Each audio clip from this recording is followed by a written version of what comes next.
In the book of Genesis, on the very first page, there is something that I think is really important to note. In something called the Midrash, Midrash is Jewish commentary from rabbis on the Hebrew Bible, aka the Old Testament. Something that's really interesting to note is that a lot of rabbis believed, or still do believe, that the first thing that God created was actually language, right? So stick with me here.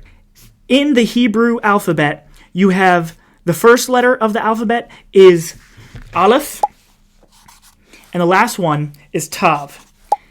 And this phrase shows up in between in the beginning and God created the heavens and the earth. It's Et, I think is the way you pronounce it. But what is cool about this is that there's no English translation for it from the Hebrew. There's no English translation, so we don't know what it means, but these Jewish scholars and rabbis look at this and say it is the first letter of the Hebrew alphabet and it is the last letter of the Hebrew alphabet.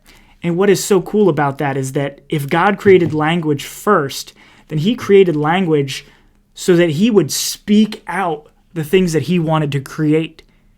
And that there's something divine about language, specifically the Hebrew language. And do we know if that's officially true? No. It's a commentary from this Midrash on Scripture. But is it really cool to think about? Yes. And is it plausible? Yes. Because God is a God that continues to do things that we will never understand fully. But this, I think it's real cool. So, drop in the comments if you believe that God created the Hebrew alphabet before he created anything else.